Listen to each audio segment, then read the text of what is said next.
All right. Can't stand that. I can't stand that.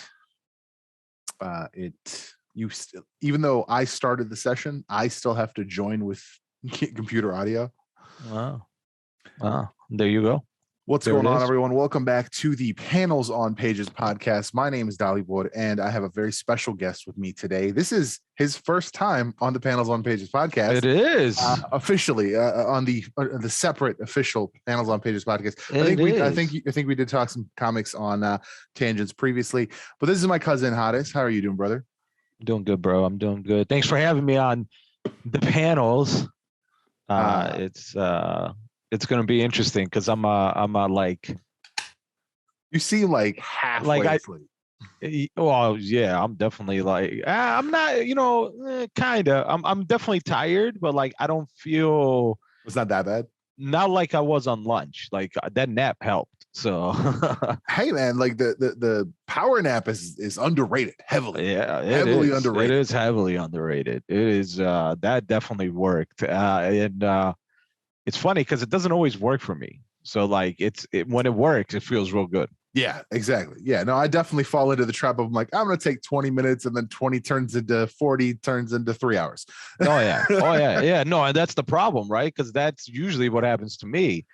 But for some reason, this like right when I got off, I was off the call with you. I was like, boom, I'm out. And I woke up to my alarm and I was good. I was refreshed. So good. I like to hear that. What I need. I like to hear that. So today's topic, and this is why I wanted to bring you on specifically. I've talked about headcanon on Panels on Pages before, but specifically I wanted to talk about the headcanon that I have built up for myself in what is, I guess, now specifically being referred to as just the Snyderverse, to just really explain the shit out of Batman. When Batman v Superman came out, you and I butted heads on it so hard because you were like, this all makes sense, and I was like, this is not fucking Batman. I was just so dead set. I'm like, why would he do these things? And eventually I came to this conclusion for myself of, you know what, he's just more emotional than the Batman we've seen in other situations. Right. And that to me was like a sufficient enough position to be like, all right, cool, I can understand where that's coming from. Later, DC puts out the atrocity now known as Wonder Woman 84. And that's when I started to do some math. And that movie takes place in 1984, which was roughly 30 years or so before the events of Batman v Superman, which to me puts like a young teenage or like late mid-teenage or late teenage Bruce Wayne in the picture. And remember, everyone on Earth got their like heart's desire. And my thought is, just roll with me on this. The thing goes out, he's like, just tell me what you want. Everyone says it. And Bruce, just without even thinking, young Bruce, he's naive. He doesn't know. He hasn't left Gotham yet. All he wants are his parents back. So he wishes for his parents back. Boom. His parents show up. They're back. It's beautiful. It feels great. And then towards the end of Wonder Woman 84, Wonder Woman's like, yo, y'all got to give that shit back.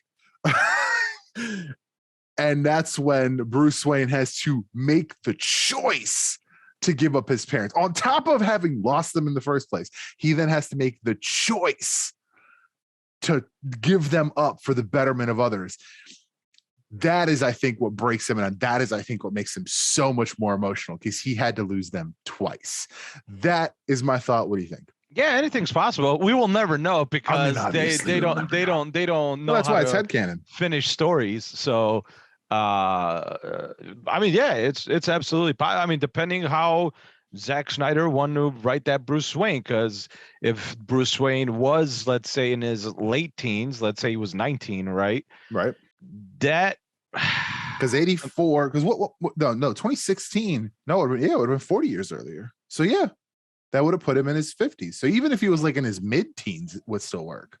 Right. And I think even that would be even more emotional. Yeah, I mean, it depends. It depends what what they were writing. What they would have ultimately wanted from those characters. Is that something that we care for Bruce? No. But Right. at the same time, like, yeah, I mean, it's possible. That's that at least explains that emotional aspect of Bruce Wayne that was pretty high in the Batman v Superman.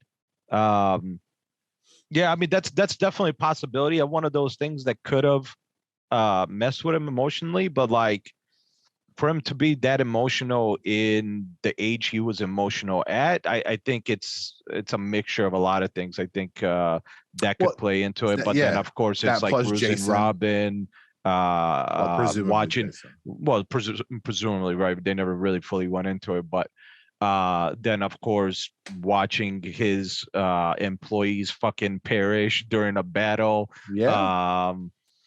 Watching this, knowing there's people like the Joker, and then watching this God appear, like all that adds up. So Right. in a world where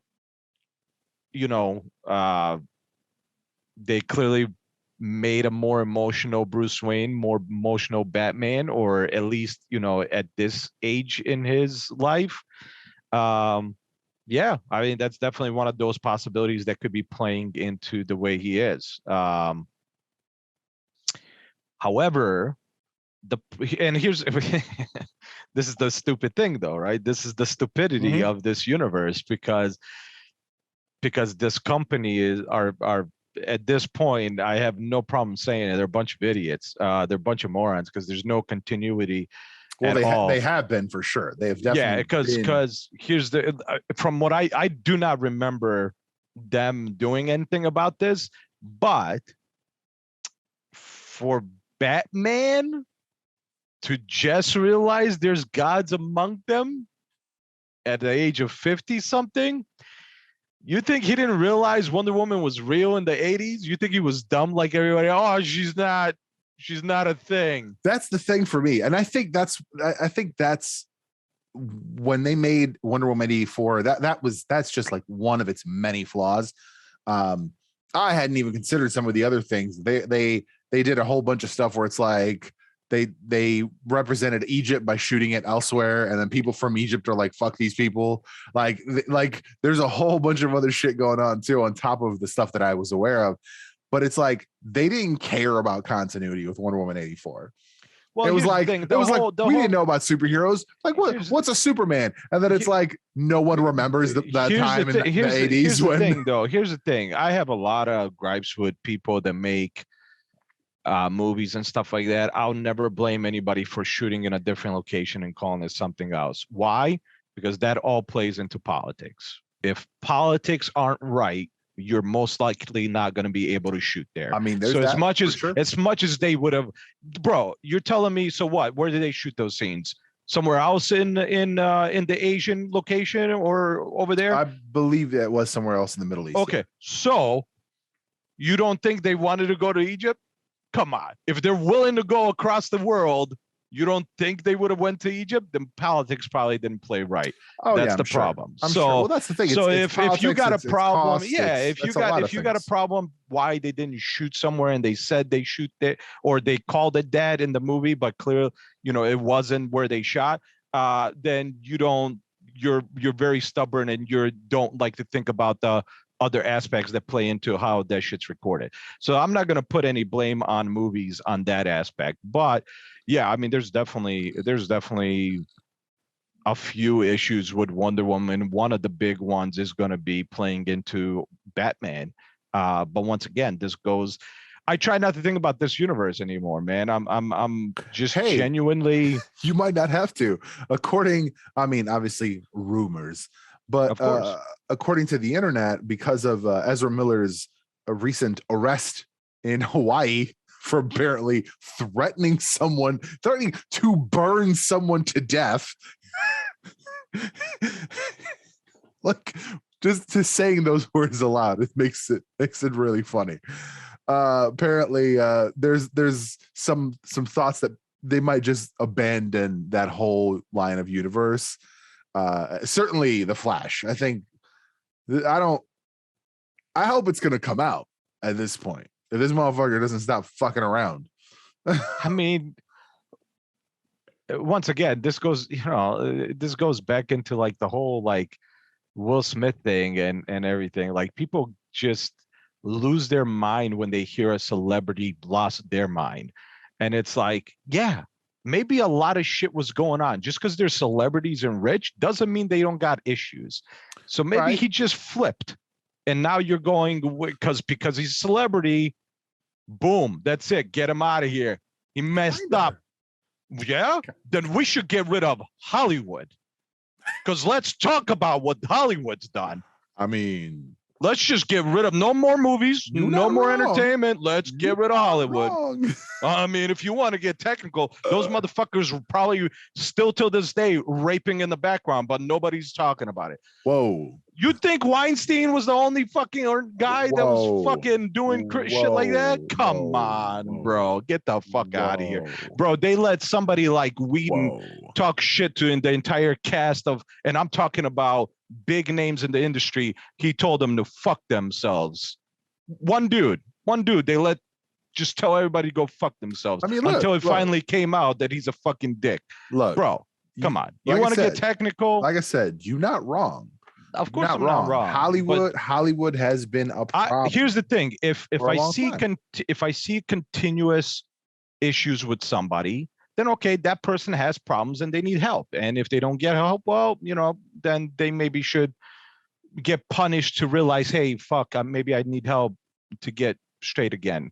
But like, I've never heard that guy do anything bad beforehand. Shit, this is the first time I'm hearing even this. No, we talked about it before. He assaulted someone previously in a store or something, or a bar. I honestly, I don't even remember that, but it was a while ago. I don't recall the specifics. That's why it's right. So at the end of the day, if you're going to end the universe because the man flipped, okay. I mean, in my opinion, you fucked this universe up so bad, I didn't even think there was one anymore. You just creating movies. None of them have any kind of fucking continuation of anything. Yeah, I mean, there's also that. There is definitely at this point, bro. You tell me you're in the universe. I thought it was gone already. Like, right. I mean, there's absolutely that. Because it's been just the lack of continuity, the lack of direction, as we've talked about many times. Yeah, no consistency. The lack of nothing. Consistency is another big one. The lack of anything unifying, like besides the Justice League movie. Yeah, like, oh, these people happen to be in the same universe. Like, if you put out a Wonder Woman movie and an Aquaman movie and Man of Steel, and just didn't put out Batman v Superman and Justice League, and just never said you were going to combine them, those movies would still stand the same way. Yeah, Wonder Woman was a great movie. Yeah, regardless of her presence in 100%. Batman v Superman. Just stood the way it did. Like, Aquaman would have been as good as it was, and it would have deserved a sequel as itself. Like, this company, man, is it's hard to talk like characters or thought process of characters, or what was their, why would they be like this in this universe when the fucking people behind the universe don't even know what's happening with the universe. At that point, you just kind of got to forget. You got to watch it for just entertainment, literally, and no story, because you're most likely going to get fucked on the story part. So, well, I mean, this besides the story of the movie, anything, I'm talking about, anything at length, anything sprawling, if you will, as the MCU is. Yeah, like don't dig too deep into the story, because you're most likely never going to get your answer. Yeah, it's just not something that's it's not gonna come to fruition of any kind. Like, I'm okay if they say, hey, because they're doing 3 things now with the Batman universe, right? You've got the movie, you've got the Gotham show, and then Arkham Asylum. I'm okay with them just like following that. And if they want to add a Robin to that and do Robin, but like if it all takes place in that universe, I'm fine with that. If you add a Superman to that universe, cool. But then if you also launch a different Superman series with a different person doing Superman, which they are, right? They've got the Val Zod series with Michael B. Jordan, I think, behind the camera. Yeah. So like all of these, and I'm okay with all those things being separate. And then you can add those other things into those universes, because that to me is like, I know that there was like some rumor that like Batman 89, I forget the guy, the director, I don't know, I forget his damn name. Oh, Tim Burton. Tim Burton's Batman. There was some rumor that it was going to be like somehow intertwined with Christopher Reeve's Superman. But like, I didn't need that, right? We saw the Superman movies from Christopher Reeves. We saw the Batman movies. And even those kind of just went off the rails. And are all four of those movies in the same universe? Who fucking knows? Who knows? Yeah, I mean, like, yes, because it's the same Alfred, but beyond that, like, right, that was the only consistency. Yeah, that was the only consistency. I mean, it literally. So yeah, that's kind of how you got to look at DC even now, right? Especially at least in the movie universe, is just kind of remember what they did with Batman previously. They couldn't keep one fucking actor to do the same fucking character. So, you know, and in our eyes, we don't know. I'm like, I never thought that Keaton was like the fucking guy.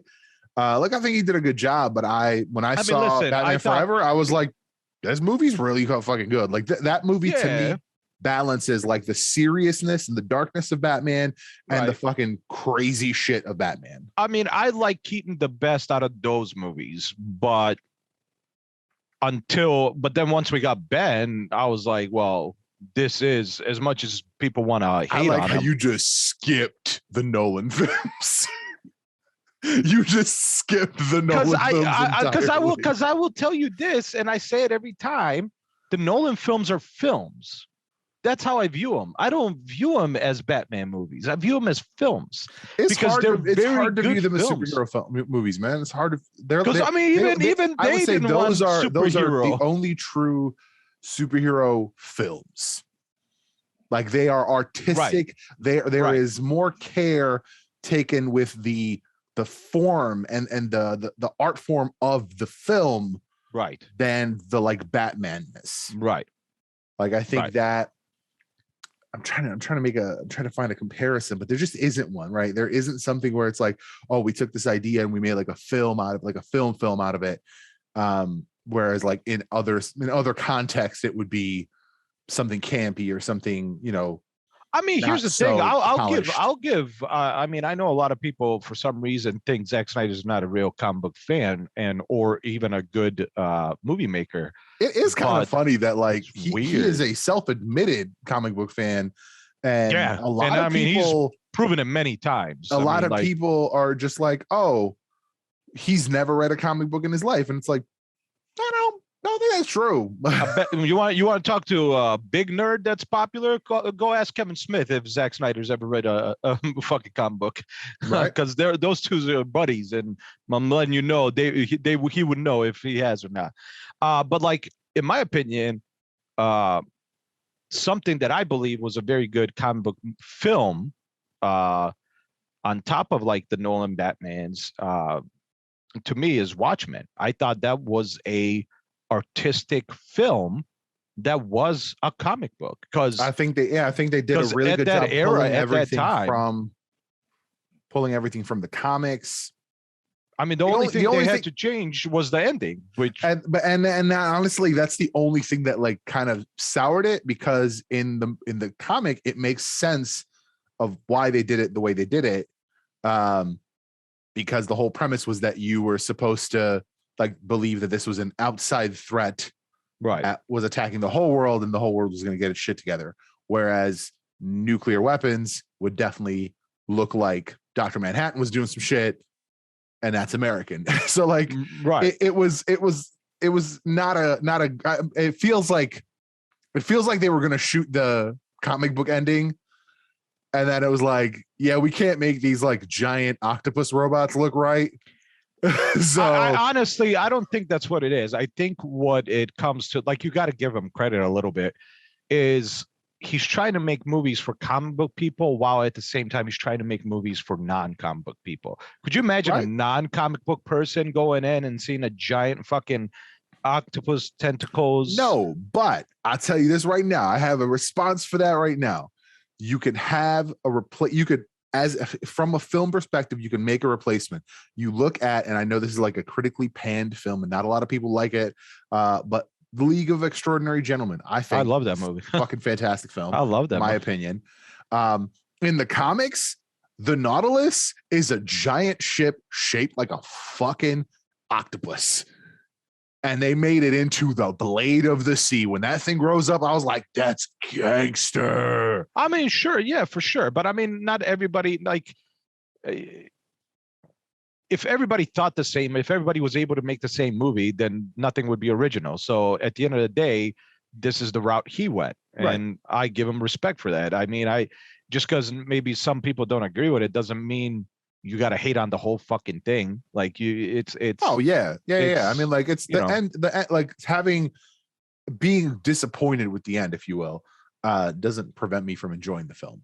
Right. Like it's still a great film. Like, it's still, acting is great, the writing is great, the visuals are great. Like, okay, so you're not happy with one part of the fucking movie and that ruins the whole thing?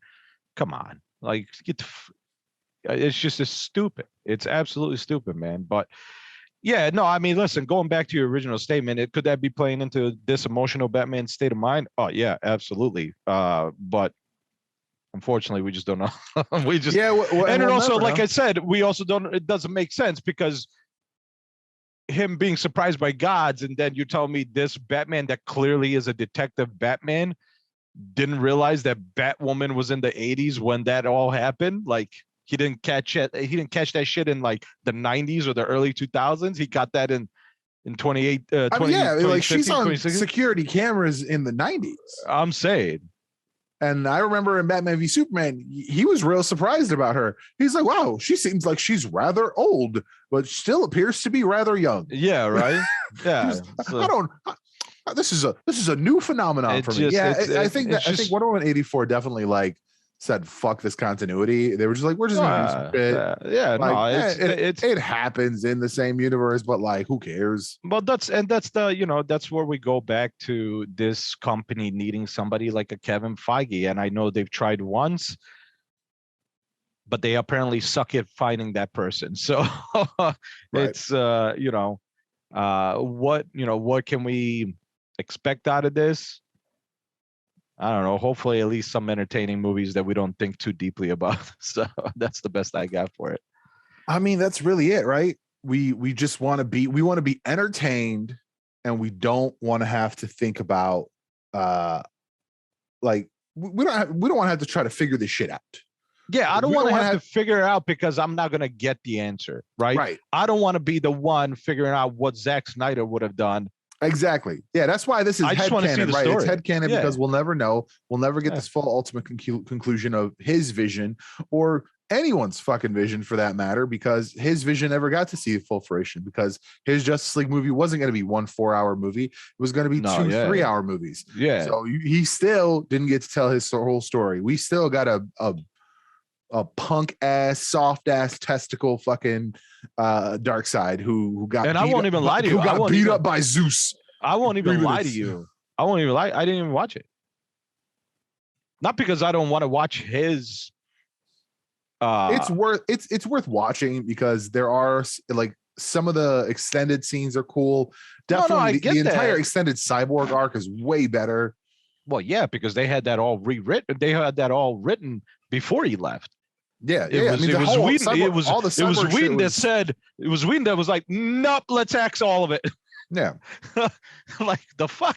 I mean, the real bad decision there was hiring someone who didn't even remotely look like his style. Like nothing. It's not even just that it wasn't even close to anything. The style, the tone is all different. And to just hire, like, they were like, oh, well, he made some Avengers movies that made $1 billion. Maybe he could make us $1 billion. Yeah, I guarantee you that's all it was. And this is also obviously like they knew he was a dick. So right. why hire a fucking Obviously dick? that wasn't news because we're finding out that was known in the 90s. Because Zack Snyder, from what I can tell, is completely opposite, because all those actors loved Zack Snyder. Because he would sit down with them, he would talk to them about the characters, he would put their input into the characters. So like they loved working with him. This fucker was like, I don't listen to nobody. Right. Like the fuck, not even RDJ. Like what? Like you think, like what the fuck, bro? Like why would you even bring that guy on? Like if this motherfucker is not willing to listen to nobody, right? Why would you want to work with that? Like exactly, it's just, it does not make sense. But I mean, listen, I wish things were different. I wish I really, I like, for instance, I was super excited about The Rock. I was super excited about Zachary Levi doing Shazam. But then it's like none of it fucking matters, because at the end of the day, this company just doesn't know what they're doing. Like we don't even know what universe these characters are in. They're maybe part of, and that's I think that's exactly what the problem is now. Like I also was excited about Shazam. I also was excited about Black Adam, and I still am excited about Black Adam. Don't get me wrong, my excitement's there, but like I care very little to really want to watch it, because there's no answer. Like I have to fill in the blanks, and I don't want to fill in the blanks. Exactly. I don't want to have to figure out where this takes place along the timeline, what it relates to. Like, is Black Adam related to the Shazam movies? Like in theory, it should be. It should be. Is but it? We have no idea. They literally haven't even said. No, not a damn thing. Like, is Zachary Levi going to have like a walk on? Is Dwayne going to have a walk on in Shazam? We don't know. We have no context. We have no information. Is it going to be just treated as like just a flashback movie, kind of like the origins of the power? Maybe, because it's like the JSA's in it, and on top of that, right? So if the JSA's in it, and this is where it just gets really, really fucked. If the JSA's in it, and it does take place within what is, retroactively called the Snyderverse, you still telling me that Batman was like, oh, guy who could fly? Huh. If let's say this takes place in the 30s or 40s or whatever, when the JSA was active, you're telling me Batman has no evidence of the JSA's activities? But here's the problem. Here's the issue, though. So are they doing the thing that are they gonna do the split timeline where they're telling you the previous and the forward? Because Black Adam is killing modern day people when they find him. Those are modern day weapons. Oh, maybe. So now you're telling. So is the JSA just present day? I mean, it's possible. Well, I mean, actually, I'm gonna say probably yes. The reason, because I always forget her name. Cyclone. Whew, I almost lost that.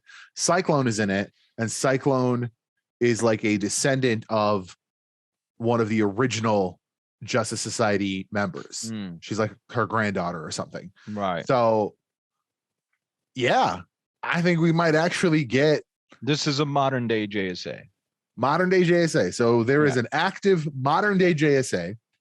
And here's the thing. Now, if you're saying there's a modern day JSA, you're telling me all this shit existed and Batman was still like, because it had to exist. They didn't just happen.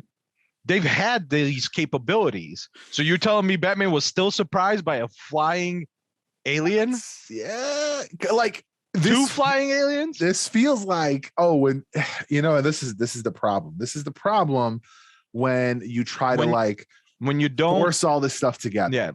Yeah. Because like we've said many times now. No Kevin Feige. With no Kevin Feige, they're just throwing shit at it. Just throwing shit. Yep. Because it's like when you start with Man of Steel, and you say this is the Man of Steel as it would be if you were to come into our world where there are no superheroes already. Yeah. There are no superheroes already in our world. Yeah, in our world. This is our reaction to the first superhero. Yeah. Except now we're learning that it wasn't. Like that's in so many ways. It's so many ways. It's bad. It's like souring it retroactively. It really is. Like, because now I watch Man of Steel and still feel the same way? Like, oh, this is their first. Absolutely not. It's not, because now we're going to find out that the JSA has been around since the 40s. Once again, assuming this is in Man of Steel's world. Right. But it might not be. So that's the problem, right? They may just quarantine those 3 movies. Yeah, exactly. And just be like, Man of Steel, Batman v Superman, and Justice League, just they happen here. Yeah. Wonder Woman is like somewhat adjacent, loosely same person. Yeah. Same, like, she looks the same in this universe. And Shazam, like, possibly. Yeah, Shazam, possibly. Because we've seen the same Superman suit, but we don't know if that was the same Superman. So it's like, this is the problem. This is the problem. Like, when you don't have a Feige out the gate, because here's what Feige has done expertly. Feige has managed to get retconned material to make sense within the universe. Yeah. Oh, it's called the Avengers because boom. Why is it called the Avenger Initiative? We never asked about that question, because we were like, oh, they're going to form the Avengers because it's comic books. But, he met Carol Danvers, who went by the codename Avenger, hence he called it the Avenger Initiative. Right. Oh, shit. That makes sense. Yeah. And people were like, he got scratched by a cat. Who fucking cares? Who cares? And also, like, the point is, cat. he shoved all of these events, all of this data to happen before everything we just saw. I know. And it still made sense. It still made sense. This many years later, they went into the past and still all made sense. Exactly. And that's why I really, really, really think that that if they were just like, Feige, work Agents of S.H.I.E.L.D. and all this other shit into the timeline so that it fits, he would do it. No, listen, it is in the timeline. And here's why I say this. Because Sword is coming. Uh-huh. I'm letting you know we're going to see some of those agents again. We might not see them fully, but I'm telling you right now, I'm certain we're going to see hints here and there. Well, here's the thing. Did you finish the series? Yeah, S.H.I.E.L.D. Yeah. So at the end of the series, like there was an active S.H.I.E.L.D. agency. Yeah, like super active. Like active, they were not even in the same room. They had to do fake fucking virtual, not fake. And we have virtual reality. Yeah, we haven't seen any of that. So here's the thing. I'm okay if they say seasons 1 through 4 or 1 through 3 or whatever, whenever Ghost Rider happened. Right. Those seasons happened at the same time. I'm okay with that. Because then you can bring Robbie Reyes into the MCU. You give me some good Ghost Rider stories. Then you can give me an interesting story, maybe like a one shot, like a 1 hour special. This is how X person stole the Darkhold, and this is how it ended in Agatha's hands, right? All of this shit, like, it could all be done and it could all make sense and work within the universe. Oh yeah. I will say seasons 5, 6, and 7 are a bit hard to sell as working within the timeline, because she almost blew up the planet. Graviton was a thing, so the minute they started traveling through time, and at which point, if you say when they came back, that was an alternate reality, which makes sense. Like, I'm cool with that. Sense. Yeah, 100%. But like, up to that, it like there's no reason for them to say, and it has to be an alternate reality, and here's why. No. I mean, unless they bring back Talbot in the MCU and he wasn't Graviton, because he's dead. Right, exactly. Well, no, the reason I'm saying it is because, like, I'm trying to think a little bit. Which they might, because Ross is dead. Well, I'm trying to think a little bit in the sense of she blew up half a planet, but the Avengers didn't stop her. At something at that size, the Avengers are involved. Yes, but I think that would have timed up with after registration. So that would have timed up after the Avengers broke up. Because I think that happened in like 2016 or whatever. Right. So that period, I think that's where it lines up. Because two is Thor Dark World.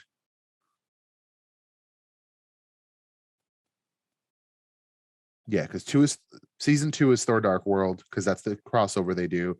Season 3 is, because the end of season 1 was Winter Soldier, because that was the whole Hydra thing. Season 2, so season 2, and I think early season 3 is when they hold on. Season 2 is when they pull the helicarrier out of mothballs so they could bring it to Fury, who references them in Age of Ultron. Had some friends bring this up out of mothballs. Literally, it's like a continuation story. But season 2 definitely takes place in the same universe. Yeah, 100%. Fury's in season 3, I think. Because I think that's when he names Coulson director. Right. Like, it's all there. Yeah, no, some of it for sure is within. To me, Inhumans are already in the MCU, and that's why 100%. They could. Now, again, they don't have to make Ms. Marvel an Inhuman, but they could. Right. We got all the way into the MCU. Anyway, the point is, the point we're making is that having a Kevin Feige gives someone the ability to fucking play the chess moves, put the pieces in place. Yeah. Well, that's the problem is because they don't have a Kevin Feige, they're just throwing shit that sticks. Not even that sticks. They're just throwing shit at a story. It's literally like trying to make a puzzle. Yeah. Where with a Kevin Feige, DC's not even looking at the picture. They're just jamming pieces in. Yeah, exactly. Yeah. That's the difference, right? When Kevin Feige's involved, he's got like, bro, we have a convention of Disney and they give us a line. They give us a timeline. Yeah. DC doesn't even know what that means for one movie, let alone for a timeline of movies and shows. We're supposedly we're getting Flash this year. I forgot that they're doing Blue Beetle movie. Completely forgot about that. That was announced, and they just somebody was. I know it was, but like, I don't care, man. I don't like. Here's the thing. I'm gonna watch the Batman, obviously not in theaters, and like 2 weeks when it comes on DC on HBO Max, because I have HBO Max for free, so why wouldn't I watch it? But exactly. Am I excited? No, I'm not, for many reasons. For a few, like, here's the thing. Yes, people hate on Ben Affleck, and they could say I'm doing the same thing for Patterson. Not like, I don't hate the guy like people hated Affleck. I just don't see him as a Bruce Wayne. I think overall his acting's fine. I think he can do the job. I just don't like, when I look at him, I don't see that character. I don't see that particular person within him. So that's my problem with him. I think he's proven, at least in one movie to me, that he can do a good acting job. But then there's the aspect of, like, we've already complained about it, where like Batman's super emotional. According to all the interviews, this is supposed to be the most emotional fucking Batman we've seen. I don't want that. I think that's I think it's a different kind of emotional. I don't know. It's look, I still am not like excited about seeing it. I'm heartened. I am very heartened that a lot of people are finding that it's good. Like, I have not heard a single person be like, this movie is shit. Yeah, no, I have criticisms, and that's fine.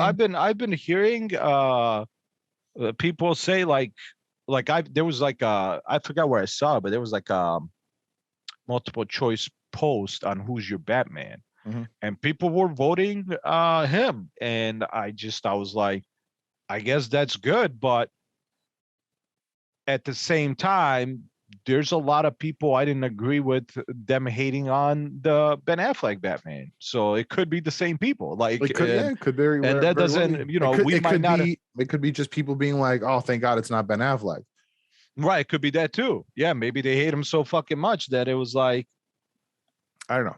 anybody but I'm interested Ben to see Affleck, it. so. We might still go see it in theaters. We were gonna go see it today, but it was kind of like it's 3 hours. We didn't really want to dedicate 3 hours to a theater today. It's like, yeah, it's a long movie, which is, I mean, that's a good thing. I've always said that movies, if you have a story to tell, as long as it plays good, I don't mind a 2.5, 3 hour movie.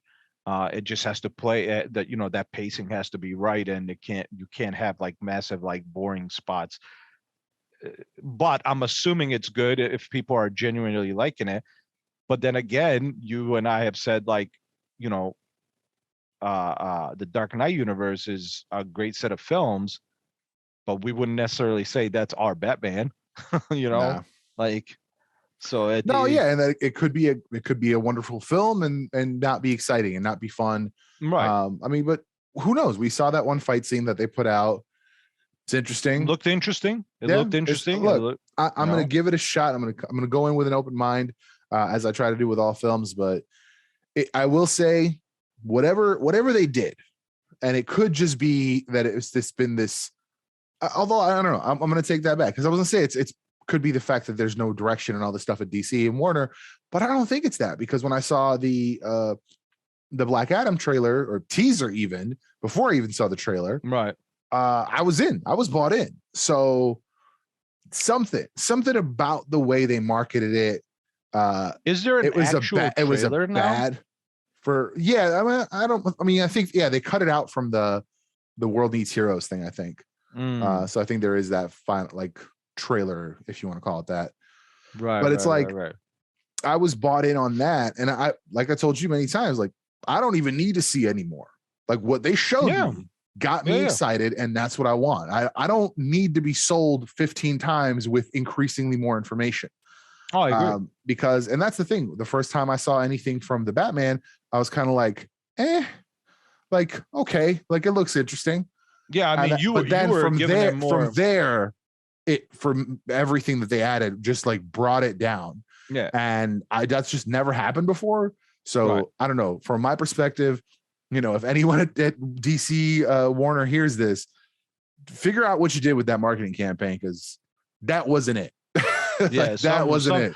Well, what's funny to me is, like, you were actually giving them like, you were okay with what was happening. You were like, I'll give him a chance or whatever, where I wasn't. I think another reason why I didn't want to give him a chance was not just, I think it's just, it's them. It's DC. They're just ruining it for me. Like, I'd be perfectly fine with another Batman in another universe, and you're telling me that story. But the problem is you're not telling me that's what this is. Right. At this point, all I'm thinking is, like, Ben's gone, Henry Cavill's gone. What the fuck happened to my universe? Right. And that's the thing. Now you're telling me Keaton's here. He's passing on the mantle to Batgirl or Batwoman. Batgirl. They just finished filming that. So, like, what the fuck is going on? Like, which? And that's the thing. If they just, like, give us an MCU, but instead of timelines, just call them Earths. Yeah, like you do in the fucking 100%. Comics, right? Yeah, 100%. Earth 1, Earth 2.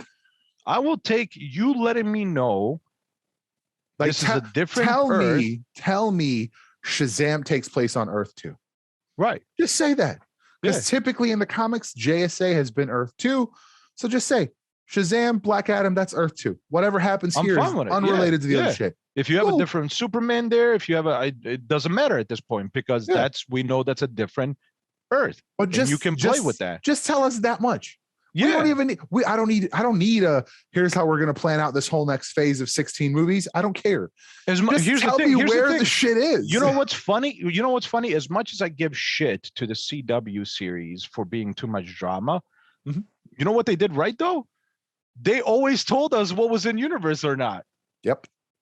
We always knew if something was lined up part of the universe or if it was a different Earth. And after a while, they ended up putting it together. So, like, it just we knew what the fuck. How the fuck there's a show on set Although of I don't know shows. if Gotham Knights is going to be in universe. That might be new. That might be separate. Yeah. We'll see. Yeah, we'll It'll see be what interesting. happens. But I mean, like, I'm not concerned because CW has always been very clear about this happens in universe. This is a separate universe. Yeah, 100%.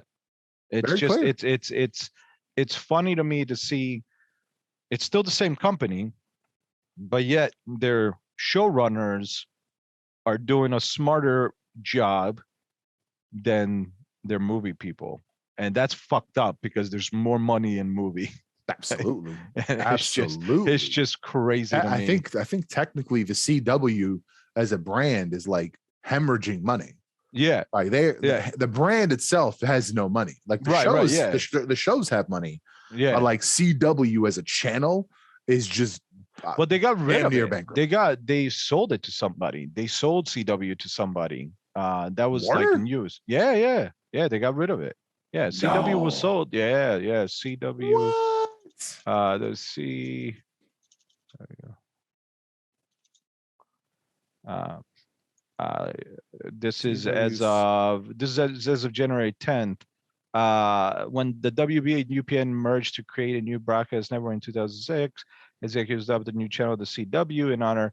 On January 5th, on January 5th, the Wall Street Journal reported that the two companies are considering selling all or a significant portion of the CW, citing sources who said that network brass have been having such conversations for several months now. Yeah, the CW isn't profitable. Yeah, the CW isn't profitable by itself. I forgot, but CBS owns part of that. And Warner Bros. That's why the TV shows they produce on the network. That's why Supergirl was on CBS at first. Yeah. Viacom, CBS, and Warner Media have their own streaming service, Paramount Plus and HBO Max, respectively, that can stream CW programs. So like the Arrowverse, Charmed, Walker, and so on.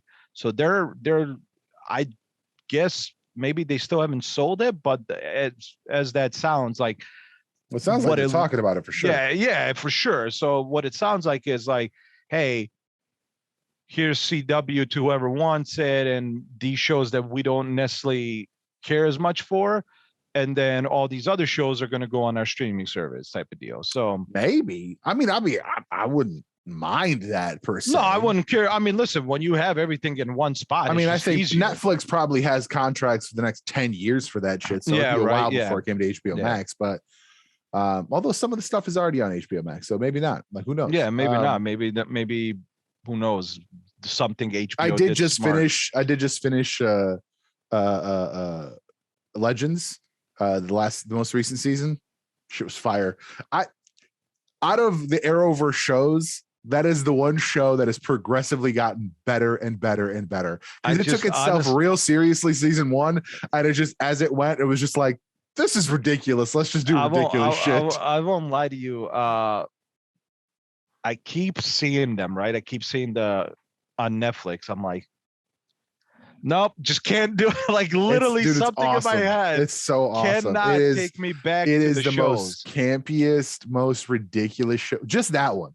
It's funny because I think in like one of the episodes or something, they're like, oh, where is this person's like, oh, he's doing the crossover. Like they just like say that. So what's happening? So what's happening with Batwoman? Are they done? Are they doing another season? Yeah. I know they brought back Kate. They brought back Kate, but it's a new actress. They replaced but they explained it in universe and actually worked. So like and that's fine. I honestly I'm not even concerned about them. I'm glad they replaced her. Or rather season 4, because season 3 is what's going on currently, I think. Oh, is that it? So the season 3 is playing. Okay. Yeah. They went a little interesting way with the Poison Ivy thing. I wasn't too happy with it. It was okay. I still haven't caught up with that one. That's the one that kind of like the excitement for it kind of fizzled out for me, just because it kind of felt a little formulaic, honestly. Really, the only interesting character for me is Alice. Yeah, I mean, I won't lie to you. Like even in season 1, Alice was the one that was like, interesting. Oh, don't get me wrong. I think the dad's gone. He left season 2. No shit. Yeah, he got Oh, arrested. shit. He got arrested. Oh, there you go. So, Like arrested in the show or in real life? yeah, no, the show. He got arrested, and then because like he put a lot of people away in Gotham, they took him to Metropolis for like his safety, basically. Oh, I see. Yeah. Yeah, man. I don't know. I think what I liked about season 1 was whatever drama there might have been, it was handled fast. Like there was no like this extending bullshit of drama. It was quick handled. Don't get me wrong. There's like that. To me, there's 2 levels of drama, right? There's your basic drama shit that happens every episode. That's fine. It happens. It's like there's, drama between her and her sister, like, oh, you're evil, I'm good, blah, blah, blah.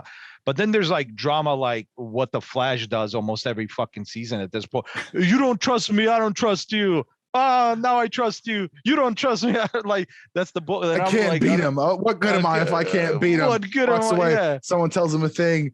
Run, Barry. It's the same season every season. Every season. And don't get me wrong. I'm a big fan of like the people that are on those shows. That writing is just, to me, it's just so, it's boring. It's like the reason I loved Arrow in season 1 specifically was very little drama and a lot of just badass action with great storytelling, and you wanted to know who he was going after next. Why is he going after them? Yeah, like after a while it was just like there is definitely we're getting married, we're not getting married, we're getting broken up, absolutely there's a point at which the story of the thing gets so complex because you're trying to like add things that you lose like what really drove it to begin with. Like what drove Arrow in the first season was this dude is on a mission, he has a hit list, and he's just like, we're just finding out about how evil these people are, how he's going to take them out, how he's handling like being back in society and all that shit. Like it was a simple premise. But it worked. But then you add a support staff. Now everyone's got to have their own story. Oh, now we've kind of been just like the mom's just been there. We got to give her something to do. Right. Like all this other stuff. Oh, we introduced a sister. What's she up to? Well, now she's a drug addict. Well, and then next season, she's actually Merlin's daughter. And then she's actually a ninja. So that's the problem, right? So you introduce these characters, right? But then every one of them has to have drama. Like that's how they tell their stories. And I'll be honest with you, it's not wrong. Like everyone has to have their own story arc. But if you look at what I think now is, but here's the thing, great example of this, of a wide cast, everyone having a deep, rich, dramatic story, and it being done right, Bel-Air. I mean, I know you're only 4 episodes in, but like as they continue, because the first few episodes I was like, oh, like Ashley's kind of quiet. I'm like, maybe they'll expand her later. But no, they gave Ashley a whole arc. She has her own stuff that she's going through and dealing with. But it's like it's handled well. It's handled in like the right moments. She, goes to her sister, has a little conversation, and then while this other bigger thing is happening, this, her little thing happened. It's just like it's all handled very well. Like it's written well. I mean, there's just no way around. Just like some things just need to be written well. But if you have a wide cast of characters and everyone needs some shit going on. I mean, just in this last episode, there was this whole thing with Will and Lisa, and it was kind of like, oh, they're just gonna like make it like it could have very well gone down the CW. Oh, like she's now mad at him, and she's gonna be mad at him for ages. But it was like, no, this thing happened. She got mad, and then Carlton shows up and he's like, boom, boom, boom. This is what happened. And she's like, oh shit. It was silly to get mad. This is a bigger thing. Let's move on. And it was kind of like shit just gets resolved quicker. Man, Carlton very quickly redeemed himself in this show. And I love it. It's so good. It's so good. Me and you have different acceptances of certain things. I'll tell you what though, as we talked about, this is not comic related at all, but but it's talking about how to tell stories, and so I will go back to the thing that we talked about the first 3 episodes, they very distinctly attack that whole thing that you were talking about, the whole dad thing. They distinctly attack that whole everything to do with it. Oh, okay. I don't want to ruin it, but it's okay. fucking good. It's a good show. Well, listen, I don't have a problem. Sure. I like actors wise, I like them all, but I think some of them shine better than others. Of course. I think the kid that is playing Will, I think he's actually a really good Will. Like, shockingly, he's a very good. I love the guy that's playing Carlton. I actually love him as a. Job. He is a good fucking actor. He does a really good job. I might not care for the Carlton character the way they're writing him right now, but like him as an actor portraying that role, great. I want to see that guy in more things, please, and thank you. And I've said that before, and same thing goes for Uncle Phil, like the guy that's playing Uncle Phil. Like, I want to see him do more things. Like, that guy's been in acting, but like, I don't know why he hasn't gotten more roles. Like, that guy is really good. So, but yeah, but it goes into, well, you know what I want to see in comics? I want to see if a person can write this, if a person can write a character like this, that'll really show me talent. I want to see a character. I want to hit you with like a perfect example right away. So I really want to hear I would hope, I want to see a character with no baggage, no drama, just a character. But what? Okay. Just like, that has fun, that has fun. A superhero character that literally has fun and doesn't give a shit about drama, doesn't give a shit about anything that happens to them. They just brush it off. They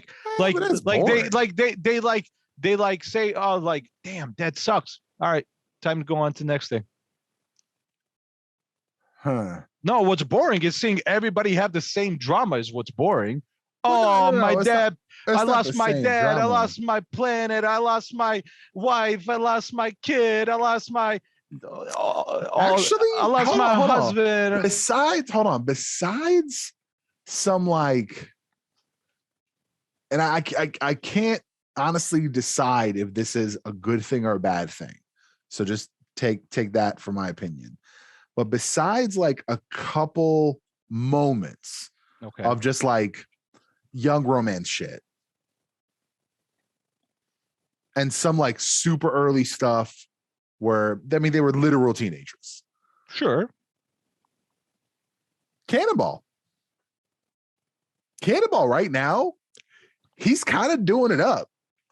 Now he's got a wife, he's got a kid, he lives in space. Him and his best friend do just like they just like get into some crazy shit every once in a while. Like, he's just kind of doing life. He like lied to his wife. They went on a little secret thing. He lied to his wife, and he's like, I'm not trying to lie to my wife. Like, it's just fun. It's not. That's what I want. That's what I want. I'd say Cannonball. Is probably that dude right now. Okay. Because like I said, like he had a couple situations where like when they were younger and he was with Boom Boom, like his best friend, they kissed and he walked in on them. He was like, oh my God, you guys. But he had been gone for like months. Like he hadn't been hanging out with them. So it's like, was she even still his girl kind of thing? It was weird. Yeah. But like that kind of got resolved very quickly. You know what's a good example of a character that didn't have drama but just played well? And listen, this isn't a superhero character, but I mean, you might as well say it was. Listen, number 2 is an absurd movie. Let's not even talk about it. That shit was just way over the top, and it was like it took number 1. I'll let you know. It took number 1, and it just made it like off of this world ridiculous. But in Crank, the Crank character had no drama. It was just literally about saving his life, and it was fast paced the whole time, kicking ass. Trying to save his life, and it's just adrenaline rush. But that was the whole premise. Is that this? But that's it. The drama was he could die if he stopped. But that was the only bit. Like, there was nobody that gave a shit if he died or that was gonna cry, sob over. Oh, I lost my husband, my kid, my lover, none of that. It was just like, hey, I got to save my life. Let's figure this out. But I'll tell you what. There is definitely something to be said about that kind of character, because that also I think is the same kind of character that we had in fuck was it called? It was Dwayne Johnson. He gets out of Faster. Exactly. That you knew exactly where I was going with that. Faster. Yeah. Like a single. The only drama that was there was vengeance, nothing else. Yep. Yeah. There is absolutely something to be said when you simplify a character's goals and motivations. Definitely, if you could get it down to one thing, right? And it's like no matter what else is going on, just because the goal is simple doesn't mean the way you put the movie together is simple. Yeah, the execution, the way you execute, like, but like as long as the goal is simple, you can tell a fast-paced story for sure, 100%, and B, like you could tell an engaging story because it's like even though it's simple, that you don't need these like depths of complexity and drama, you could still tell an engaging story about like how is this dude going to get his revenge? How is this dude going to stay alive? The problem with story writers, or even actors, or I think what, how did you put it, plagues the universe of storytelling is all these people believe that to show off their skill. So for writers, it's, how well they write a specific, story. And to actors, it's how they portray that visually. They all go to drama because they're like, well, if I can do a dramatic role, I can sell my acting. No. What if you can do a non-dramatic role and make me believe it? Then you can sell me on that too. There's something to that. I don't know, man. It's interesting. That is something because like you know who's never won, best actor? For sure, yeah, 100%. Somebody who did an action movie. No, 100%. But I'm not talking about even though Liam Neeson definitely made me believe that he had a particular set of skills in Taken. Right. He did the damn thing in that movie. Right. But he wasn't even like that wasn't even considered. Like I'm saying, his performance wasn't even considered, right? Because we have these dramatic like drama role, like no comedy ever wins. But that's what I said. That's what I think. That's what I think. That's that's what plagues the industry, is the Oscars. They worry about drama, right? Because that's all that's going to win Oscars. It's not going to be a fast-paced, action-packed, or even not action-packed. It doesn't have to be action. Just fast-paced, no drama. Basic drama, but no like real, like let's focus on drama, like Fences, like that shit is drama, and that's the shit that's going to win Oscars. But that's the problem, because if that's the only mindset that we have, that's the only thing that wins fucking awards, well then you're stuck because you're just going to make shit like that. Yeah, because you know what, that's why I think it was such a big deal for people to include Black Panther, because they were trying to put 100%. Black Panther in like the popular movie category or whatever. Yeah. I think that definitely, because it was like that was such a great movie, that it to not include it in to not nominate it for Best Picture amongst other movies who, they were good movies, sure, whatever. But it's like, actually, if you think this is such a good movie that it should be at least in the conversation, then just put it in the conversation. Don't be like, well, we're just gonna have this different conversation about it. No. If this is the conversation about best movie, then just put it there. Like 100%. It doesn't. It's action. Well, who cares? Here's a perfect example. Like, to me, in my opinion, some of the Batman stories that were told on the animated series before the new stuff, like the old stuff, there was no drama. The first stuff that came in. Look at Batman. Where was Batman's drama? You talking about the animated series? No, I'm not talking about the animated series. I'm talking about the animated movies, the first ones that came out, not this new stuff where they're mixing stories and shit like that. I'm talking about talk about like, for instance, Batman, Superman. Where is it? Hold on. Oh, but like, okay, so the stories those are based on are, those are hard to do because this like recent run of animated films is based on stuff, right? It's mostly based on existing stories. No, so I completely understand. What we really need to look at is stuff that was original. If you look at Batman, was it Catwomen or something like that? Or Mark of the Catwoman or something like that. I forget what it was called. But then you have Mask of the Phantasm. That was an original feature. Batman Beyond, Return of the Joker. That was an original feature.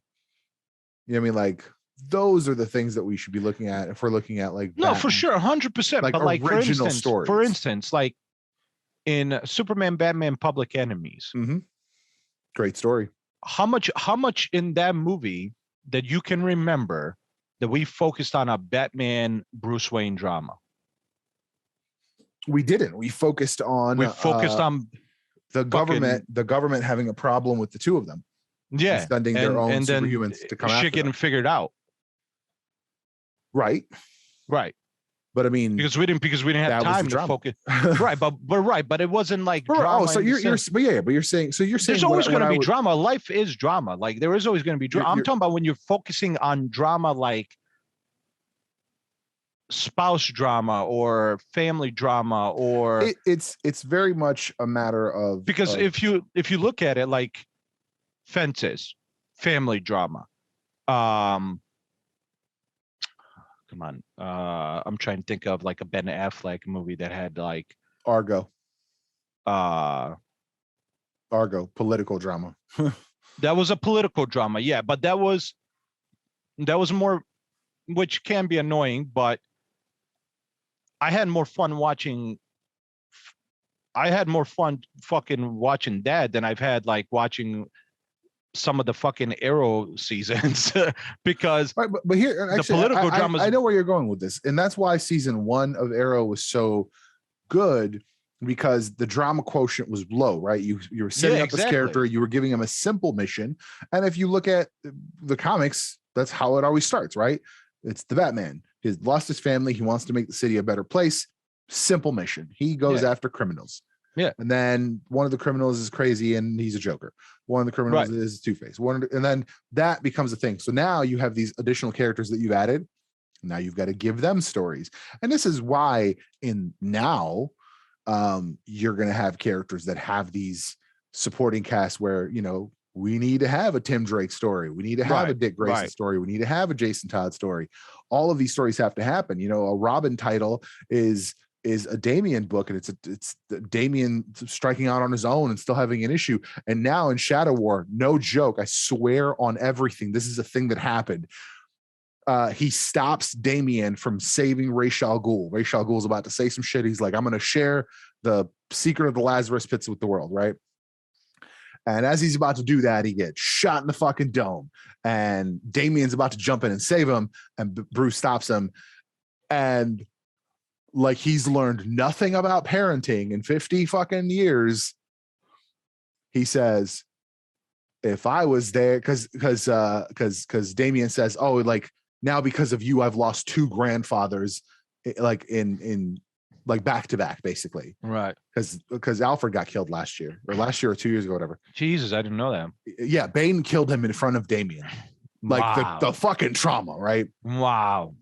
Bruce says, looks his son, his spawn, dead in the fucking eye, in the windows of his soul, and says, if I had been there, Alfred would have survived. That's what I'm talking about. Dick. What a dick. That's but anyway, so the whole point there is everyone, like all these characters need their own stories, because it's been 80 years of fucking characters and we've added all these characters. So to keep this interesting, we need the drama. So that's what happened with Arrow. Season 1, you had Ollie, you had Diggle, which was kind of like not even really a sidekick.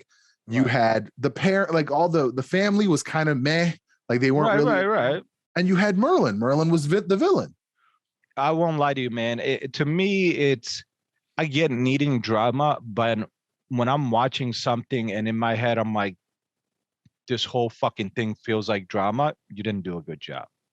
Yeah, but you look at Fast and the Furious. Fast and the Furious, I would say, is probably something that is probably milk this formula in the most efficient way possible. Very much so. Because they have purposefully limited who they give screen time to. That's true. These movies are not about the whole team. Right. Even though they say they're about Dom, Brian, Mia, and Letty. right, That's who these movies are about. right, They're about 4 people and kids. yeah. Because like, what do we know about Roman? Besides like, oh, he did a bid, he had a fucking ankle monitor, and now he's rich. What do we know about Roman? Nothing. What does he do between movies? He was on a plane, and then he got a call, and he's like, "Hey, turn this bitch around. We got to go." Yeah, we know. He parties. He parties. Yeah, That's it. That's all we know. He is comedic relief. He is kind of nobody. What do we know about Tej? We get little sprinkles.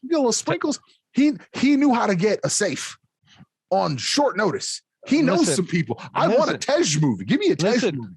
But like in Fast and the Furious, that's not what the movies are about. So we get a little bit. And that's the problem. On Arrow, they were like, everyone gets a full story. But that's the problem. Yeah. Maybe you should then limit. Maybe you should then limit characters. Because it's like we had 2 or 3 episodes for the Ragman, who ended up like not even being a main character later on. Yeah, he ended up being nothing. Like we had 1 to 3 episodes for basically everyone. Everybody. And that's too much. Too much. If you're not ready to make this a team show. Right. What they should have done, in my opinion, is make the Arrow team be Justice League. Like be or something like give it a separate name. Give it its own name. Show. Right. Yeah. Pull those characters into its own show. So, Ollie shows up on that show, but Arrow is about Ollie, Felicity, Diggle, the kids. That's it.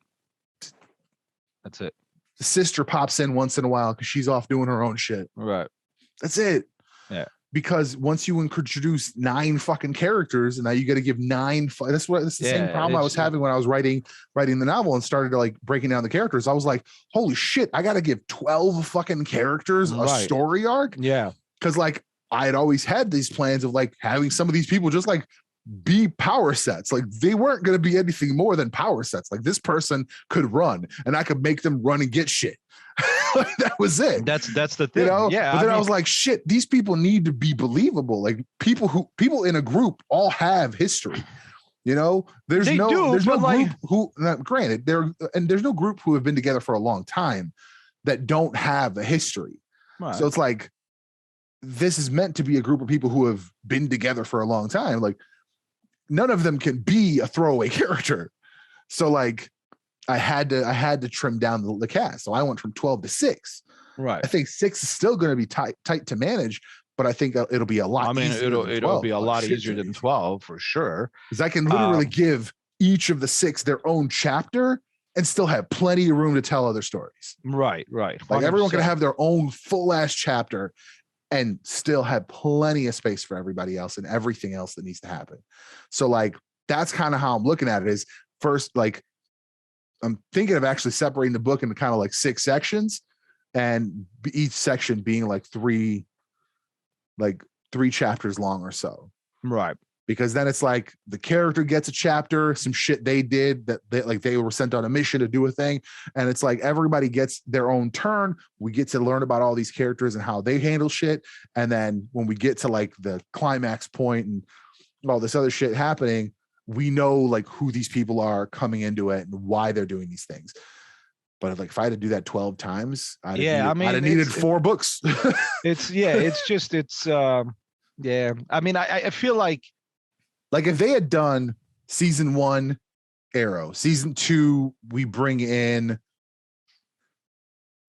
Here's the thing: the sister is now like bigger part of it, and she's like we add her in at the end of season 2. She is like she's fixed and fine, and then she goes off to college or whatever.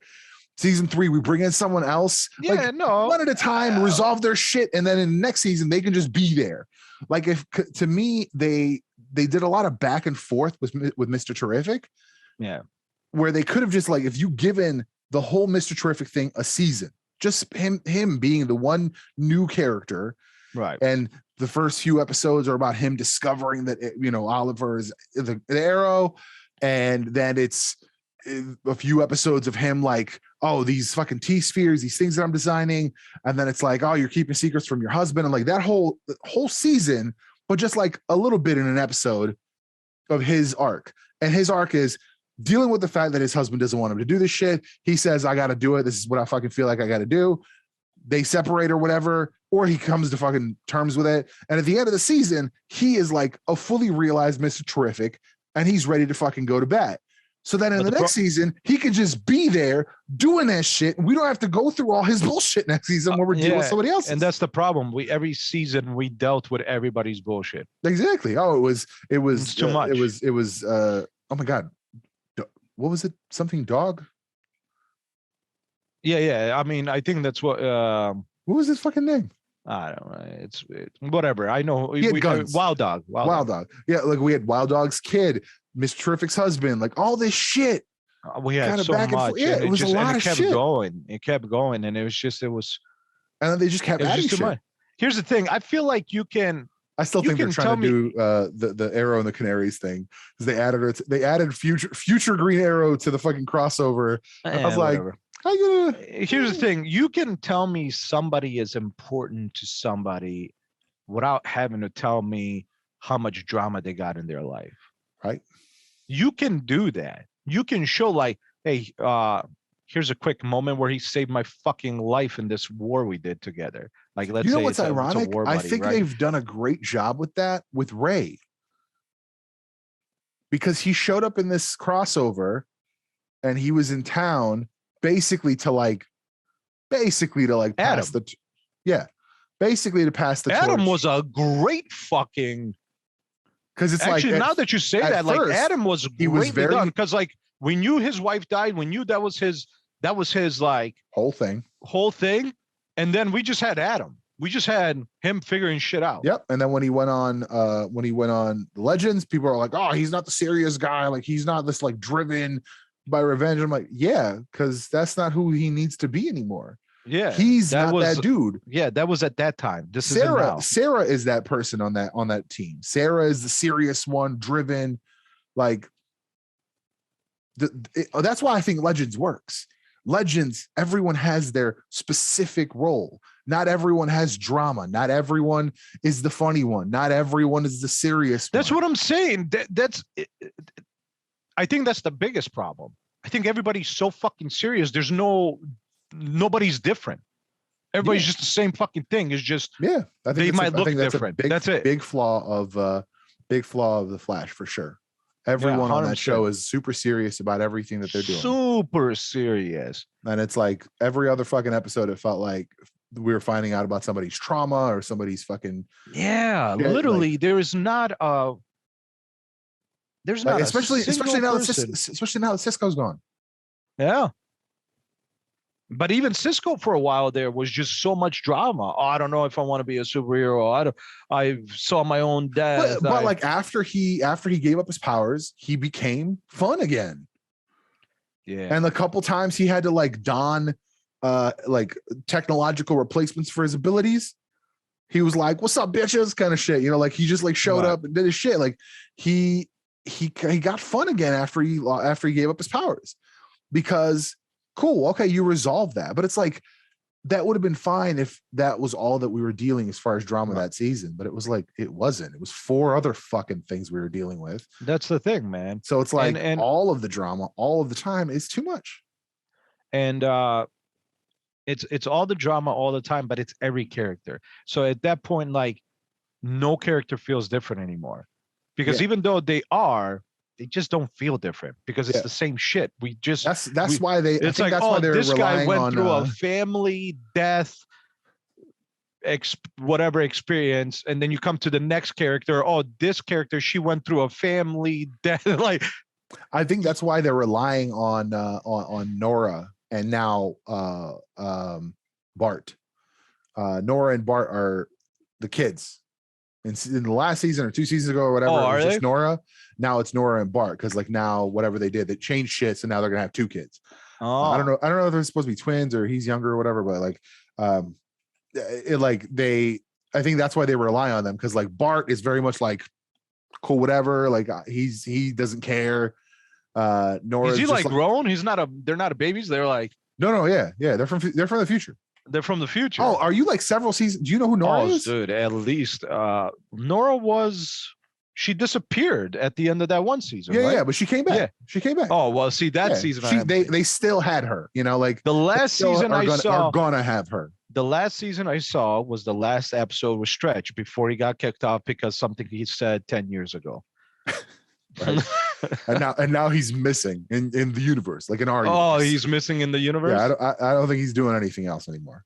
Oh, you mean like in the real world he's missing? Yeah. He's not. No, yeah. They had, oh my God, the way they handled it in the show, hilarious. He got into some fight at the beginning of the season and he got like fucked up, so they had to put him in like a cast face. Like legit? Yeah. Wow.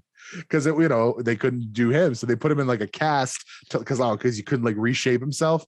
So, and then he was off doing good shit, and his girlfriend Sue showed up later on. Yeah, she was the detective. Okay, well, so they never really even dealt with it. They're like Sue and Ray went off. Not Ray. What the fuck's his damn name? Oh my God, what is his name? The elongated man, Ralph. Sue and Ralph went off on their own, and then once in a while Sue shows up. Ralph doesn't show up anymore. Oh, of course not. No, yeah. But yeah, no, it's and that's the thing. Like, I liked Ralph because Ralph was kind of the fun guy. He was. He had a few moments of little bit of drama, like doubting himself and shit like that. But overall, the problem is anytime like they start fun and then they just end up the same character as everybody else. Yeah. They're just like doubting themselves, and it's yeah. I thought this was pages, not TT3 tangents. It's not tangents. We're still talking about. We're still talking about comics. We're still talking about comic book characters. We're still talking about DC characters specifically. Yeah, for sure. I mean, listen. At the end of the day, here's the thing. Gotham Knights. They're bringing in, and here's the real deal. They're bringing in Spoiler. Right, they're bringing in Spoiler / Batgirl, Stephanie Brown. I am overjoyed because when they did New 52, they eliminated her. They just recently made her Batgirl again. Let me say this. That show should have the smallest amount of drama. Period. It should just be about the team. I don't even know what the premise is yet. You know what I mean? No, I feel you, but I'm just saying. If Spoiler's on it, Spoiler, there's not a lot of drama with Spoiler. Spoiler's kind of a badass. She's fun. That's she great. Was always the fun Batgirl. But that's what I'm saying, right? So it's a team show. We've already seen if you do a team show and you try to give everybody fucking drama, it's just going to feel like the same character, too much drama, and it's going to get boring. Yep. If you do it as a team show where they just going in and kicking ass, and then you have the one big bad, right? Just you take the formula that kind of Flash was doing good, right? But you eliminate the whole drama aspect. Sure, you can throw in a little bit here and there of something might be happening or whatever, but just handle it quick. Don't fucking have one character, for the whole season having drama, and then every other character has every other episode of drama. Like, that's too much. You overdid it. If you can do a proper team show where they're doing their job, kicking ass, and then obviously building up to the big bad, right? It could be a good show. It could be really good. It could be, and you can give these characters depth without having fucking drama. Like, they can be interesting characters without fucking this bullshit of moping around and, having to get in your feelings and shit. Like, you can make them fun and interesting, enjoyable, and really, like, you can tell them apart. Like, I'm not talking about like every character, every single one of them is just like Spoiler, right? They're all just laid back, fun, and like there's nothing to them. No, but you can still make them fun without having to worry about going too deep of like self-doubt, family issues, death, like all this, on not trusting people. Right. Like, she's got family issues, but I think it's never, like, even when it's been the focus, it's handled from a direction of she is very much a good person. Yeah. And the whole reason she even got into superheroics was to like put a kibosh on her dad's plans. Actually, speaking of that, perfect example. I don't know why I never keep thinking about this. It's like I always wonder, like, why am I enjoying this show so much? But now that we're talking, it actually kind of makes sense, right? So, for instance, in the FBI show, Most Wanted, there's drama in the beginning, right? Real quick, they show you the main character with family or whatever other character possibly with their family member, and then they get on with, "Hey, we got to solve this." And then at the end of the episode, here's how I fix this. Whatever little bit, they somehow learned their lesson while fucking figuring out the crime. And that is honestly what you just described. I think that's literally why you're gonna like Superman and Lois. Good, because that's how it should. What you just said happens a lot on that show. That's how it should be. Here's the like some shit just happened. How do I deal with this kid? Yeah, like superhero episode. Exactly. Now I know how to deal with my kid. That's how it should be. That's literally how the show is. First 5 minutes, you see one of the characters is having a drama issue. The next fucking, I watch it without commercials because of Paramount Plus. So the next, let's say it's a 45-minute episode, the next 35 minutes is them figuring out what the fuck's going on, like crime-wise. Right. And then the last 5 minutes, hey, listen. And that's it. It's over. And then, you know what's funny? They can, those fucking, a whole like 10 minutes, that last, like the last 5 minutes can be so tear-jerking, and they didn't even like string on it. That's the thing. If you tell a good story, and I think this is really coming to light with TikTok. If you can tell a good story, you can tell a good story fast. Yeah. Because people are in hell, before they even had 3-minute videos, in 1-minute videos, people were telling deep, rich stories, shit that I cared about. That's what I'm saying. Shit that I was like, when's the next one coming out? When are you doing another one? Saying. Yeah. It's like you did in 1 minute what some shows have failed to do in 20 minutes or 40 minutes. I'm saying, that's what I'm saying. Like, and that this goes back to the previous statement that I said earlier. I don't mind a 2.5, 3-hour movie, as long as it's done good. Mm-hmm. If the pacing is right and the storytelling is good, where I'm not sitting here on my, why am I thinking about Batman's fucking dead mom for the last half hour? I think she's dead. I think they said that there is one mention of the Wayne's death. Which, I mean, listen, and I think that's it. They don't show the origin. Mention makes sense because they are the city, right? Yeah, so their name's going to be thrown around. But focusing on the death, waste of fucking time. They're dead. This is what drives Batman. Everyone who knows about Batman knows they're dead. I mean, it's a meme. It's a meme. Yeah. There are countless at this point, memes like everybody knows. Yeah. Like, oh, like what about your parents? Oh, that's right. Like, yeah. It's just so that is literally. Honestly, in my opinion, that's why I think some of this stuff that I'm surprised is refreshing is because I'm not thinking about why it's refreshing. Because like I've been watching these shows that are like filled with drama that I don't realize why I'm actually enjoying the show. And it's because of that. It's because there's still drama, but it's not so heavy to the point where I have to think about it the whole episode. It's to the point where like, hey, we trickled in this part. We finished it here. You watched an episode of fucking crime fighting, and there it is. And I'm like, yeah, no, this is the formula that it should be. I'm not saying for everything, right? Like, you know, I'm not gonna go watch The Practice and think there's not gonna be fucking drama. It's lawyers, you know. But when you're talking about people that are supposed to be fighting crime, that is the premise. They fight crime. That's the thing. There is. And that's why I've loved the current X-Men era. Like there's always something going on. Like, yeah, there's drama, but it's like within that drama, there's a bunch of fucking fighting and action going on. Like they're doing the thing that we want them to be doing. They want like, and I thought where there was an opportunity for them to screw this up was the X Corporation comic. It was a short run, but it was like literally Warren and Monet running the X-Men Corporation, the like public facing corporation. And I was like, this could get real dumb and boring with like some board meetings and shit. But it's like, yeah, but those board meetings involved literal Nazis trying to break into their building, and they had to fight exactly. Well, so that's what I was just gonna say about Star Trek, right? Star Trek Discovery, there is drama, but because other shit is happening during that moment, you don't actually realize the most drama. Dramatic moments in Star Trek Discovery was when they sent in season 3, season 3, they sent Stamets away by force. They sent him in an escape pod because what's her face, the Orion, was gonna get her hands on him so he can control the spore drive. So they sent him away. Oh yeah, by force.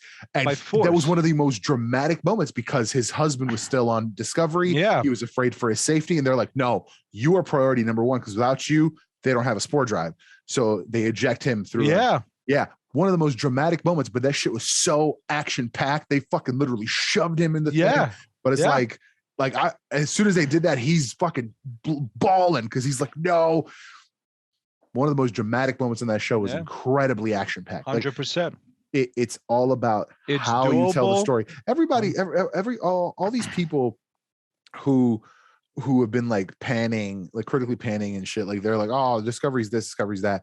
I feel like they're just not watching it. I feel like they have this expectation of this like just strictly like one note exploration show.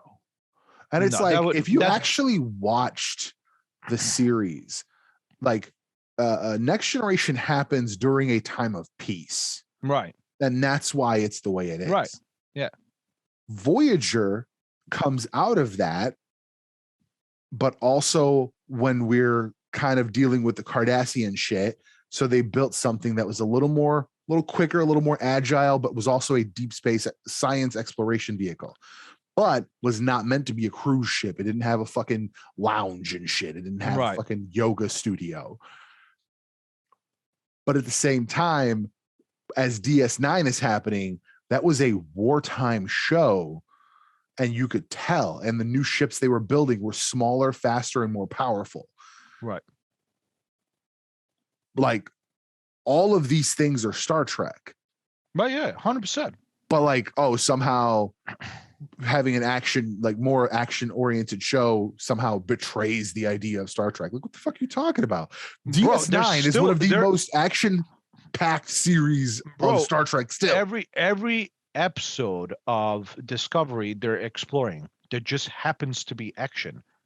Like literally in this last season. They set up this big thing in the season. Here is this big science mystery.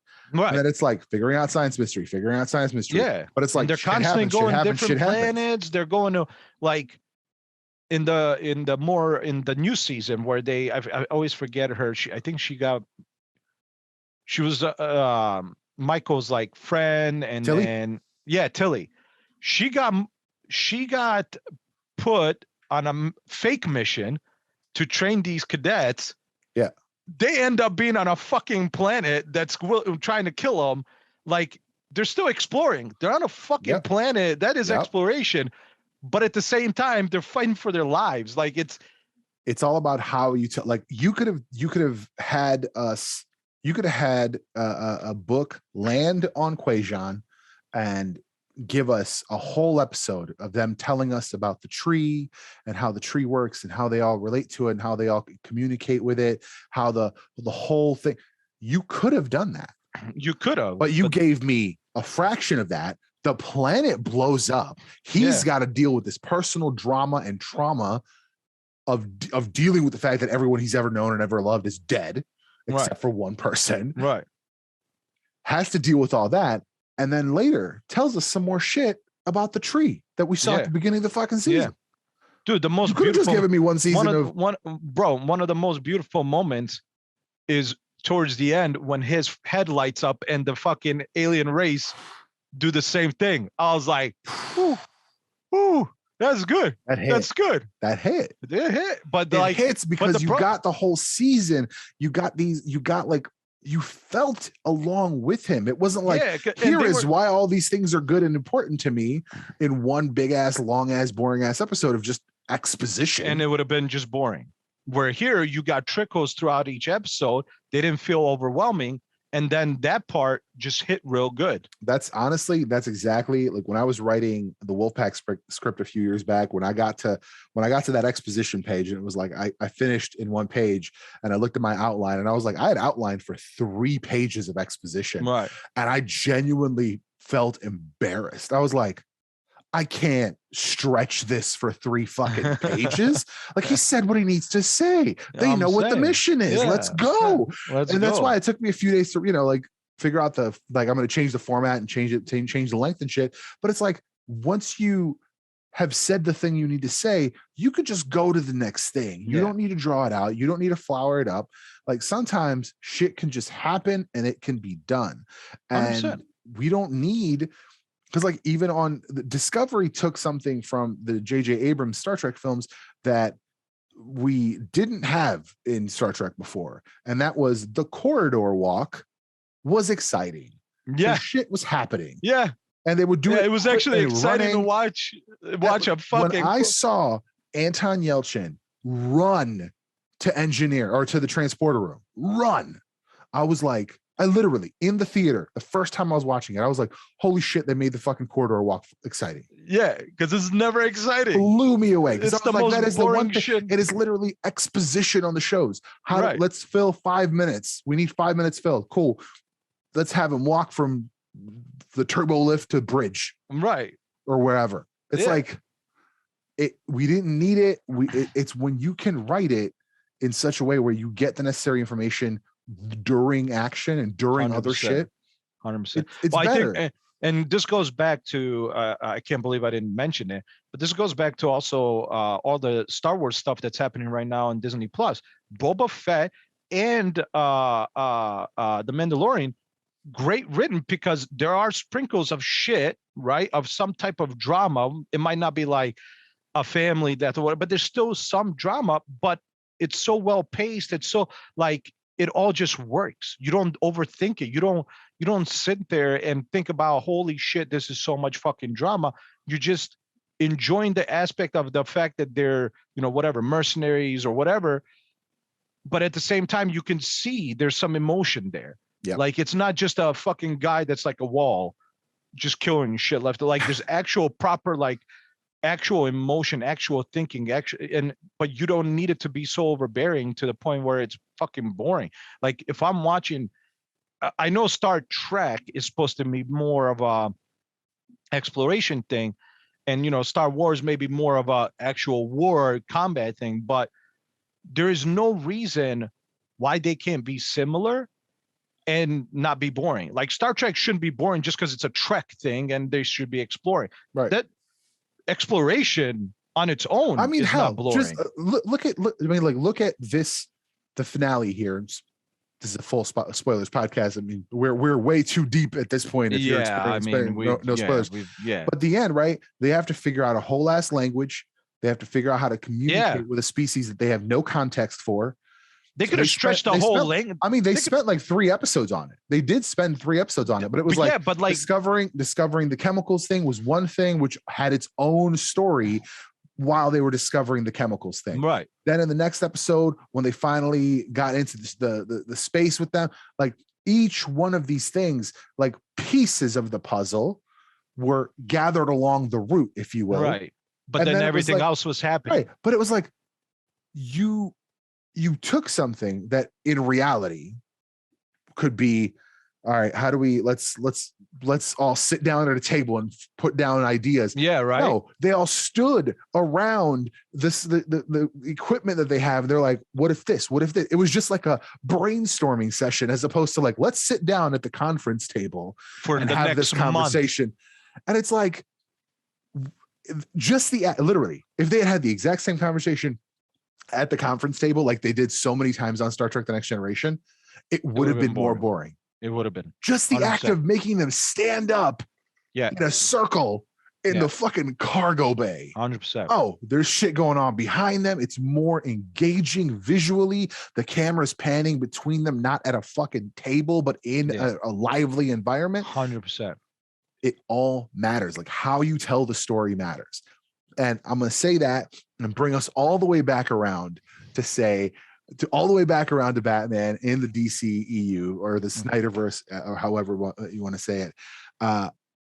I think it would have been better if they had gone just a little more cheese with it, because there is a meme that is, I think, S tier. I don't know if you know about the tier system, Hodis, the internet tier system. It's like A down, and then S is like supreme or super. Yeah, tier. that's the same tier system in Street Fighter. Oh, I didn't know that. I didn't. Yeah. Is that where when you get S, you did real good. See, I didn't know that. I don't play enough Street Fighter. Yeah. So S, I think this is an S tier meme. Okay, this is a right there. Okay. It's a picture of Bruce Wayne hugging that little girl, looking up from the beginning of Batman v Superman, looking up at Wayne Tower being destroyed. And it says, "Oh my goodness, my parents, they were in the building." It's like, "It's okay, Robin. It'll be fine. My name's not Robin." Shh. Well, okay. That would have, I mean, listen, as funny as that is, that would have been dumb. Let's be real. That would have been no. It's okay, Robin. My name's not Robin. Shh. That would have been stupid. But yeah, I mean, I think, like, for instance, that moment where you said Damon watched Alfred die, and then fucking Bruce looked at him in the fucking eyes and said, "If I was there, Alfred wouldn't have died." That is the shit. Like that little bit shows so much drama that if you just did that and then just went to action, that would have hit. That alone, you would have been like, "Fuck, how does Damian feel? Holy shit, Batman's a dick." Like that, all that would have hit. And on top of that, you're fighting fucking crime. Yep. I mean, and that's kind of, I think, what helps comic books in the format that they are, especially traditional comic books, 22 pages. You gotta give me action, drama, exposition. All of it has to happen in 22 pages. You got to give me at least the beginning. And of it's 22 pages of a bubble. It's not 22 pages of a page. Yeah. Yep. Yeah. So I mean, there's visual communication and stuff like that. 100%. Yeah. So there's a lot to it, but it's like the limitation of the medium helps tell compelling stories. Like, I'll be honest with you, very rarely has there been a comic where I've read it and been like, that was boring. Because even on comic books, like single issues where it's like nothing happens, right? There's no action. Yeah. They're wrapping something up. They're wrapping up like something that was long tail drama from something else. Right. Hey, we're wrapping this up. I mean, there's an issue where I don't think anything happens. And I think the most action that happens, there's a basketball game. Literally. It opens with Beast figuring, it's one of my favorite comic books. It might still be my number one favorite comic book of all time. Beast finds the cure to the legacy virus. He's very excited. He runs downstairs. He's like, "Holy shit, I fucking figured it out. I figured out the cure." And he's like, starts telling them all this. And he's like, "Oh shit, someone would have to die to like release this cure." And he's like, "Fuck. All right, well, I got to go back to work and figure this out because I'm not going to kill somebody to release this cure." And then the rest of the people, they go on about their day. They're having a basketball game. They have a fun time. In the meantime, you notice, where's Peter? Where's Colossus? What the fuck's he up to? His sister died of the legacy virus. He goes, injects himself, uses his power, triggers the cure. Horrible fucking dramatic moment. Right. I'm fucking crying when I'm reading the last panel, but it's like no action happened in it. Right. But they finished in that such a long tail dramatic thing that like you gave me so much resolution. Right. It didn't matter that nothing happened. Right. 100%. I mean, so it's like if you start something at the beginning of an Arrow season or Flash season and you give me something dramatic, I don't know. And this is the problem. Like if you just say, "What's her face disappears," Iris disappears. Sure. But then you just don't show me Iris for the whole season. Right. And then I don't care if Flash doesn't put on a costume, let alone not run. But in one episode, right before the end, last episode, he's got to have his costume. It'd be stupid if he doesn't. Right. Second to last episode, he figures out where his wife is, goes there on foot in a car, walks in, finds his wife, frees her. No action, doesn't have to fight anyone. Right. But I have been seeing for a whole season about how he's distraught about this. Yeah. He's been fighting people. He's been knocking down buildings and shit, trying to find his wife. And he finally finds her. And he goes to, the Flash doesn't go to save her. He goes to save her. I don't need him to fight someone in that moment. I need him to for sure. That guy. So like you could tell this story, like drama can be told in so many different ways. And I think a lot of people fail at it. I think 100%. a lot of people, especially people who are dealing with like something that is action oriented in its nature, like superheroes are action.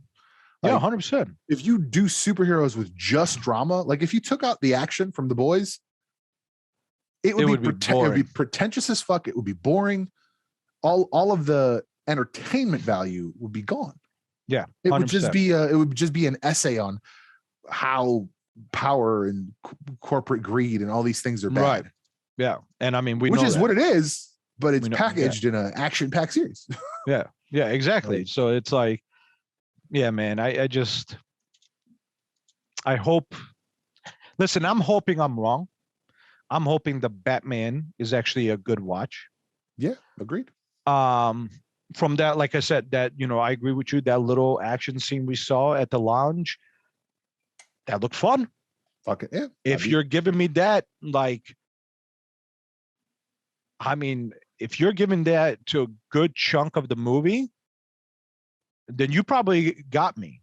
If I see that's what we got, and then you mixing in certain things here and there, that might work. Well, look, in 2 weeks, so this is coming out this Wednesday. In 2 weeks, which is what the next episode of this comes out, I believe that will be after the Batman is on the HBO Max. At which point we should already have both seen it. And we're going to do another pod. We're going to talk about the Batman and if it did its job. April 19th. Ooh. What day is that? That is a Tuesday. Ooh, that'd be tough because that would be that night. That'd be the night before. That would. All right. Well, let's say in 2 episodes, we're going to have a podcast where we talk about the Batman and if it did its job. 100%. So we're going to wrap it up here. We have hopes. We have some hopes that the Batman is going to be a good movie. And it is disappointing that we never will know what the Snyderverse could have been. That's the problem. I think that's the problem. The problem we keep going back to is we just don't have answers. We just have new shit, but we don't have answers. So that's the biggest problem. That's going to be it for this one. Thank you all for watching. Thank you for listening. And we'll see y'all in the next one. I don't know if I could be better. And I peep your numbers, they a joke, boy. That's a Heath Ledger. Y'all low is lame. I compete better. Look, bet the over and I hammer that. I don't disappear when the camera flash. Man, and y'all Harley win. She wanna ride my dick like a motorcycle. That's a Harley Quinn.